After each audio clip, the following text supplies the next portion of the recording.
Hello बच्चों, नमस्ते। कैसे हैं आप सब लोग? मैं उम्मीद करती हूँ कि आप सब लोग बहुत अच्छे होंगे, बहुत अच्छे से पढ़ाई कर रहे होंगे। Welcome to future cool coaching. बच्चों, आपको पता है कि मैंने साइंस बुलेटिन का 10 से 15 मिनट वाला शो वापस स्टार्ट कर दिया है, जिसकी पहली क्लास आपको कल मिली थी। आज है क्लास नंबर 2। आज हम क्या पढ़ेंगे? आज की क्लास में हम पढ़ने वाले हैं क्या होती है एक प्रोकैरियोटिक सेल, क्या होती है एक यूकैरियोटिक सेल। अक्सर आप एग्जाम में जाते हैं तो आपको क्वेश्चंस देखने को मिलता है कि प्रोकैरियोटिक सेल क्या होती है और यूकैरियोटिक सेल क्या होती है। तो चलिए आज आपके सारे डाउट हम खत्म कर देते हैं। सबसे पहले आप बोर्ड पे जो फोटो देख रहे हैं, ये जो फोटो है ये है एक प्रोकैरियोटिक सेल की। ये है एक प्रोकेंद्रिकी कोशिका या प्रोकैरियोटिक कोशिका। ये जो है एक यूकैरियोटिक सेल है, एक यूकेंद्रिकी कोशिका है। आइए जानते हैं क्या होती है प्रोकैरियोटिक सेल और क्या होती है यूकैरियोटिक सेल। बच्चों, इस संसार में दो ही प्रकार के जीव जंतु पाए जाते हैं। एक ऐसे जिनमें प्रोकैरियोटिक प्रकार की कोशिका होती है, उनको हम प्रोकैरियोट्स कहते हैं, और जिनमें यूकैरियोटिक प्रकार की कोशिका पाई जाती है उनको हम यूकैरियोट्स कहते हैं। यानी कि मैम दो प्रकार के जीव हो गए, प्रोकैरियोट्स, यूकैरियोट्स। जिनकी सेल का टाइप, जिनकी कोशिका का प्रकार प्रोकैरियोटिक है वो प्रोकैरियोट्स कहलाएंगे। जिनकी कोशिका का प्रकार यूकैरियोटिक है वो यूकैरियोट्स कहलाएंगे। आइए बेसिक डिफरेंस जानते हैं। प्रोकैरियोट्स जो होते हैं वो हमेशा यूनिसेलुलर होते हैं। यूनिसेलुलर का मतलब होता है एक कोशिकीय होते हैं। इसका मतलब कि इनमें एक ही सेल होगी। इस तरीके से एक ही सेल है, और वो सेल कौन से प्रकार की है? वो सेल, वो कोशिका प्रोकैरियोटिक प्रकार की है। यानी कि मैम प्रोकैरियोट्स जीव जंतु होते हैं, उनमें एक ही सेल होती है, वो सिंगल सेलुलर, वो यूनिसेलुलर होते हैं। फॉर एग्जांपल जैसे आपने पढ़ा है अमीबा, यानी कि मैम अमीबा जो है वो क्या है? वो एक प्रोकैरियोट्स है। क्यों है? क्योंकि अमीबा की कोशिका जो है वो एक ही कोशिका है, और एक कोशिकीय जीव जंतु कैसे होते हैं? प्रोकैरियोट्स होते हैं। दूसरी तरफ जो यूकैरियोट्स होते हैं वो मल्टी सेलुलर और यूनिसेलुलर दोनों हो सकते हैं। Most of the eukaryotes are multi cellular. अधिकतर जो यूकैरियोटिक जीव होते हैं उनकी कोशिका का प्रकार मल्टी सेलुलर है। एक आधे को छोड़ दो तो वो यूनिसेलुलर भी होते हैं, लेकिन अधिकतर क्या होते हैं? Multi cellular. मल्टी सेलुलर क्या होते हैं? जिनमें मैनी सेल्स हो, जिनमें बहुत सारी सेल्स और बहुत सारे प्रकार की कोशिकाएं होती हैं, उनको हम मल्टी सेलुलर कहते हैं। जैसे हम लोग, हमारे शरीर में अलग अलग प्रकार की कोशिकाएं पाई जाती हैं, अलग अलग से काम करती हैं। ब्रेन की सेल्स अलग काम करती है, आंखों की सेल्स अलग काम करती है, नाक की सेल्स अलग काम करती हैं। तो जिनमें बहुत सारी सेल्स और बहुत सारे प्रकार की कोशिकाएं होती हैं उनको हम मल्टी सेलुलर कहते हैं। पहला डिफरेंस बेटा, जो प्रोकैरियोटिक सेल होती है उसका साइज छोटा होता है। वैसे तो मैं आपको बता दूं, जो सेल्स होती हैं, जो कोशिकाएं होती हैं, वो सिर्फ और सिर्फ माइक्रोस्कोप से ही आप देख सकते हो। लेकिन जब हम बात करते हैं इन दोनों सेल में साइज की, तो प्रोकैरियोटिक सेल का साइज छोटा होता है। किसकी तुलना में? यूकैरियोटिक साइज की तुलना में। यानी कि जो प्रोकैरियोटिक जीव जंतु होते हैं उनकी कोशिका का आकार यूकैरियोटिक कोशिका के आकार के तुलना में छोटा होता है। तो आपसे पूछे एग्जामिनर, प्रोकैरियोटिक और यूकैरियोटिक सेल में ज्यादा छोटी कौन सी होगी? प्रोकैरियोटिक सेल जो होती है वो साइज में छोटी होती है, जबकि यूकैरियोटिक सेल जो होती है वो साइज में बड़ी होती है। अगला, जो प्रोकैरियोटिक सेल होता है उसमें न्यूक्लियस एब्सेंट होता है। न्यूक्लियस का मतलब होता है केंद्रक। हाँ जी, मेन डिफरेंस होता है ये प्रोकैरियोटिक और यूकैरियोटिक सेल के अंदर। प्रोकैरियोटिक सेल में न्यूक्लियस नहीं पाया जाता है। आपने पढ़ा है इस तरीके से सेल होती है और सेल के बीच में केंद्रक होता है, न्यूक्लियस होता है। लेकिन प्रोकैरियोटिक सेल में ये न्यूक्लियस नहीं होता है, ये केंद्रक नहीं पाया जाता है। जबकि प्यारे बच्चों, यूकैरियोटिक सेल में हमेशा और हमेशा न्यूक्लियस इज प्रेजेंट। कोई भी आप सेल देखोगे, उस सेल के अंदर अगर न्यूक्लियस है, अगर केंद्रक है, तो वो कौन से प्रकार की सेल होगी? वो यूकैरियोटिक प्रकार की सेल होगी। तो अगर एग्जामिनर पूछ ले कौन से प्रकार की कोशिका में केंद्रक नहीं पाया जाता? प्रोकैरियोटिक सेल में। कौन से प्रकार की सेल में केंद्रक यानी न्यूक्लियस पाया जाता है? यूकैरियोटिक सेल में। अगला, प्रोकैरियोटिक सेल का जो राइबोसोम होता है वो हमेशा और हमेशा 70S टाइप का राइबोसोम होता है। प्रोकैरियोटिक कोशिका का जो राइबोसोम होता है वो कौन से प्रकार का होता है? वो 70S प्रकार का होता है। हाँ जी, प्रोकैरियोटिक सेल में 70S टाइप का राइबोसोम पाया जाता है, जबकि यूकैरियोटिक कोशिका में 80S टाइप का राइबोसोम होता है, 80S प्रकार का राइबोसोम पाया जाता है। तो अगर एग्जामिनर क्वेश्चन पूछ ले कौन से प्रकार की कोशिका में 70S प्रकार का राइबोसोम होता है, कौन से प्रकार की कोशिका में 80S टाइप का राइबोसोम होता है, तो प्रोकैरियोटिक सेल में 70S प्रकार का राइबोसोम, यूकैरियोटिक सेल में 80S टाइप का राइबोसोम। अगला सुनो, प्रोकैरियोटिक सेल में cytoplasm present but cell organelle is absent. इस लाइन का मतलब क्या है? कोई भी प्रोकैरियोटिक सेल होती है उसमें साइटोप्लाज्म तो होता है। अब ये साइटोप्लाज्म क्या होता है? ऐसे सेल होती है, इस सेल के अंदर क्या होता है? गाढ़ा सा लिक्विड होता है। साइटो का मतलब सेल, प्लाज्म का मतलब लिक्विड यानी द्रव। सेल के अंदर एक गाढ़ा सा लिक्विड पाया जाता है जिसको साइटोप्लाज्म कहते हैं, और इसी साइटोप्लाज्म में सेल ऑर्गेनेलीज होते हैं, कोशिकांग होते हैं, जैसे माइटोकॉन्ड्रिया, जैसे गोल्गी बॉडीज यानी गोल्जी काय, जैसे एंडोप्लाज्मिक रेटिकुलम यानी अंतःप्रद्रव्य जालिका। और ये सारे कहां होते हैं? साइटोप्लाज्म में। तो देखो बेटा, ये देखो, ये सेल का साइटोप्लाज्म है, ये गाढ़ा सा लिक्विड है सेल का जिसको हम साइटोप्लाज्म कहते हैं। इस साइटोप्लाज्म में देखो गोल्गी अपार्टस यानी गोल्जी काय, माइटोकॉन्ड्रिया, लाइसोसोम, एंडोप्लाज्मिक रेटिकुलम यानी अंतःप्रद्रव्य जालिका, ये सब साइटोप्लाज्म के अंदर होते हैं। ये सब कोशिकांग जो होते हैं वो कोशिका द्रव्य में होते हैं। तो प्यारे बच्चों, जो प्रोकैरियोटिक सेल होती है उसमें साइटोप्लाज्म तो होता है, लेकिन माइटोकॉन्ड्रिया नहीं होता, लाइसोसोम नहीं होता, गोल्जी काय नहीं होता, एंडोप्लाज्मिक रेटिकुलम नहीं होता। जबकि यूकैरियोटिक सेल में देखो आपको सब कुछ देखने को मिल रहे हैं। तो यही बात यहां पे लिखी है कि प्रोकैरियोटिक कोशिका में साइटोप्लाज्म तो होता है लेकिन उसमें माइटोकॉन्ड्रिया नहीं होता, उसमें एंडोप्लाज्मिक रेटिकुलम नहीं होता, उसमें लाइसोसोम नहीं होता, उसमें गोल्गी बॉडीज यानी गोल्जी काय नहीं होता। जबकि यूकैरियोटिक सेल में कोशिका द्रव्य भी होता है और कोशिकांग जैसे माइटोकॉन्ड्रिया, जैसे लाइसोसोम, जैसे अंतःप्रद्रव्य जालिका, जैसे गोल्जी काय, ये सब पाए जाते हैं। तो आपसे पूछेगा कौन से टाइप की सेल्स के अंदर माइटोकॉन्ड्रिया नहीं होता? Prokaryotic cell. कौन से टाइप की सेल में माइटोकॉन्ड्रिया होता है? Eukaryotic cell. कौन से प्रकार की कोशिका में लाइसोसोम नहीं होता? Prokaryotic cell. कौन से टाइप की होता है? Eukaryotic cell. कौन से प्रकार की कोशिका में एंडोप्लाज्मिक रेटिकुलम और गोल्गी बॉडीज नहीं होते? Prokaryotic cell. कौन से टाइप की सेल में होते हैं? Eukaryotic cell. अगला सुनो, जो प्रोकैरियोटिक सेल होती है उसमें प्लाज्मिड इज प्रेजेंट, प्लाज्मिड पाया जाता है। मैम ये प्लाज्मिड क्या होता है? प्यारे बच्चों, एक होता है मेन डीएनए, मुख्य डीएनए, और मेन डीएनए के अतिरिक्त एक एक्स्ट्रा डीएनए होता है। सेल्स के अंदर जो प्रोकैरियोटिक सेल होती है उसमें एक एक्स्ट्रा डीएनए, एक्स्ट्रा का मतलब होता है अतिरिक्त डीएनए पड़ा हुआ होता है, और उसी एक्स्ट्रा डीएनए को क्या कहते हैं? प्लाज्मिड कहते हैं। और ये प्लाज्मिड सिर्फ और सिर्फ प्रोकैरियोटिक प्रकार की कोशिका में पाया जाता है। आपसे पूछे प्लाज्मिड होता क्या है? आप कहोगे मुख्य डीएनए के अलावा, मुख्य डीएनए को छोड़ के एक अतिरिक्त डीएनए, एक एक्स्ट्रा डीएनए होता है, उसको प्लाज्मिड कहते हैं। और ये प्लाज्मिड सिर्फ और सिर्फ प्रोकैरियोटिक सेल में पाया जाता है। यूकैरियोटिक सेल में प्लाज्मिड जैसी कोई भी स्ट्रक्चर नहीं होती है। तो आपसे पूछे कौन से टाइप के सेल में प्लाज्मिड होता है? प्रोकैरियोटिक। कौन से टाइप के नहीं होता? यूकैरियोटिक। प्लाज्मिड क्या होता है? एक्स्ट्रा डीएनए, अतिरिक्त डीएनए को प्लाज्मिड कहते हैं। अगला, प्रोकैरियोटिक सेल का जो डीएनए होता है उसका अरेंजमेंट सर्कुलर होता है। प्रोकैरियोटिक कोशिका का डीएनए गोलीय संरचना में पाया जाता है, सर्कुलर होता है। प्रोकैरियोटिक सेल का जो डीएनए होता है वो ऐसे गोल गोल घुमा हुआ पड़ा होता है और सिंगल हेलिक्स होता है। स्प्रिंग होती है, स्प्रिंग के जैसा। आपको दिखाती हूं, देखिए ये है प्रोकैरियोटिक सेल और ये इसका डीएनए ऐसे गोल गोल घुमा हुआ स्प्रिंग के जैसा पड़ा हुआ है। इसी को हम क्या कहते हैं? इसी डीएनए को न्यूक्लियोइड कहते हैं।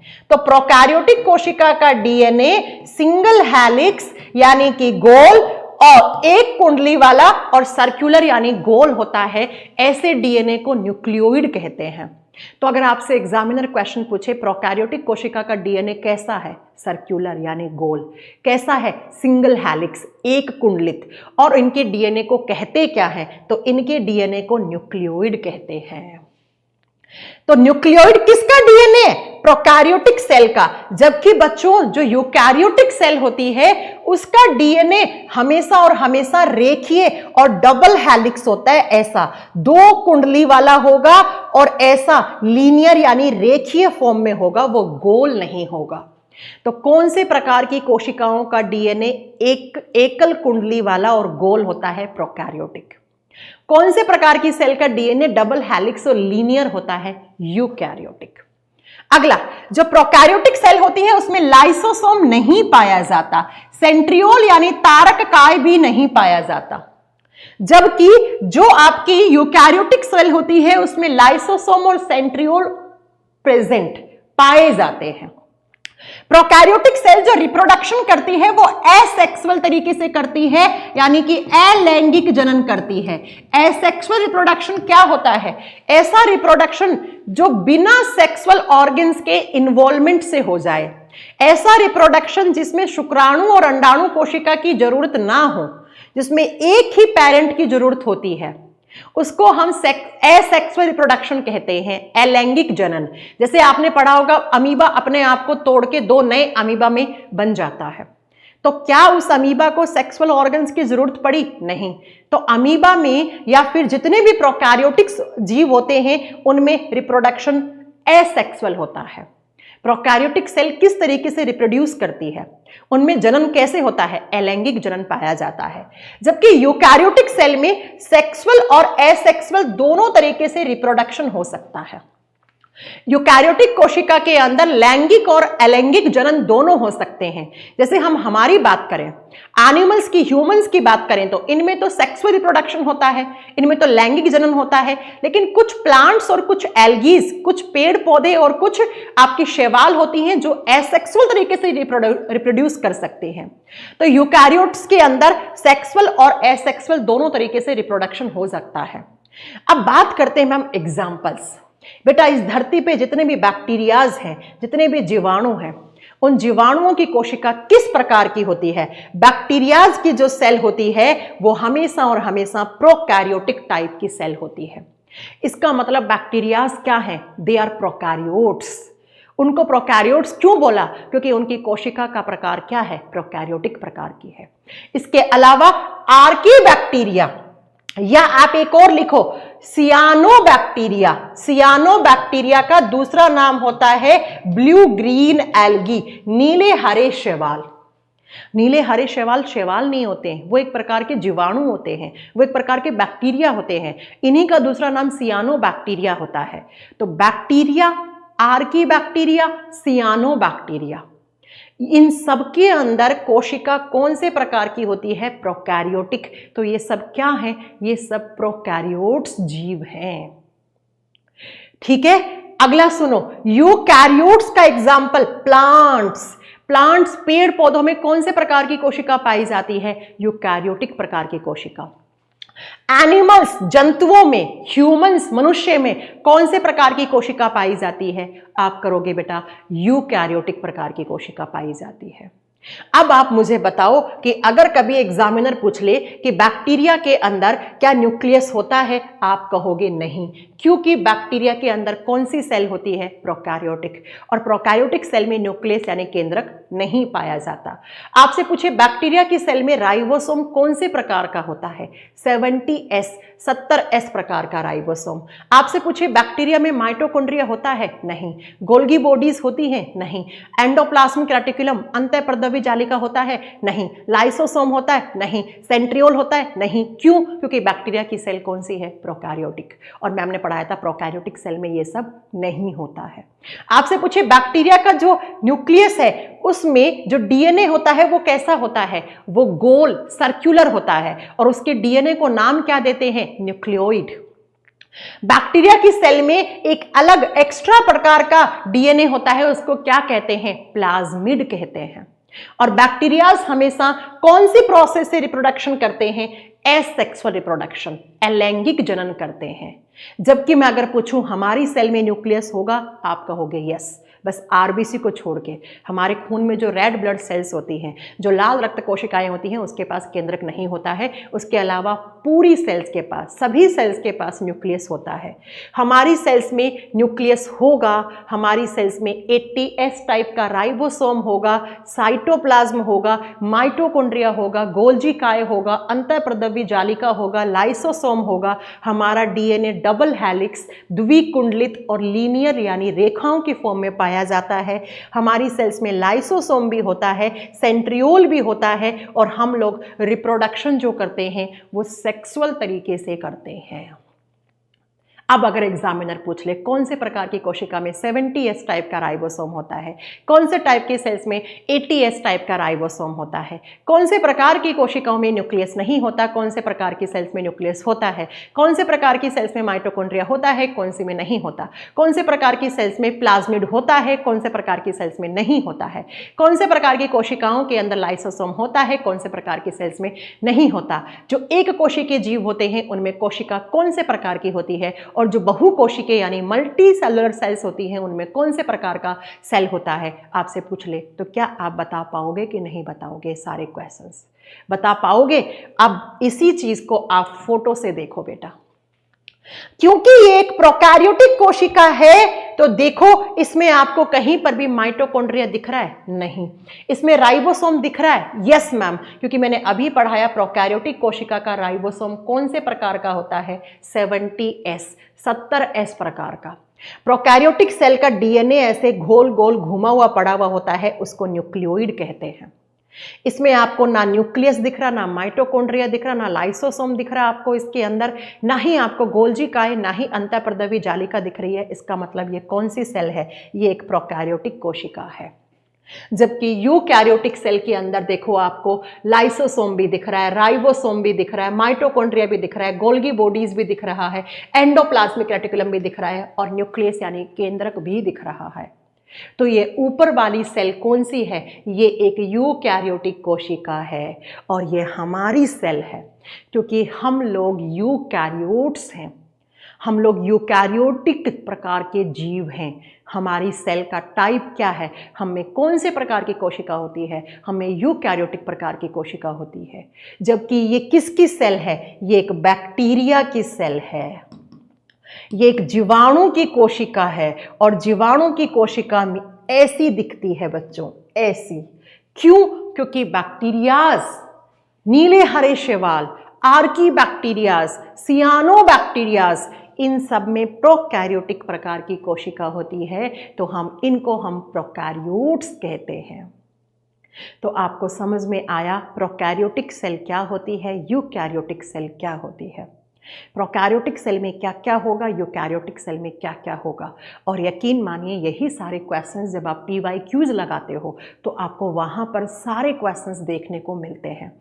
तब आपको मैम की इसी कॉन्सेप्चुअल कॉन्सेप्ट की, ये जो कॉन्सेप्ट वाली क्लास है, इसी की याद आएगी कि हाँ मैम ने वहाँ पे पढ़ाया था बैक्टीरिया के अंदर 70S प्रकार का राइबोसोम होता है, मैम ने वहाँ पे पढ़ाया था बैक्टीरिया की सेल के अंदर प्लाज्मिड होता है, मैम ने वहाँ पे पढ़ाया था बैक्टीरिया की सेल का जो DNA होता है वो गोल होता है ना। तो ये प्रोकैरियोटिक और यूकैरियोटिक सेल में आपको डिफरेंस समझ में आ गया होगा।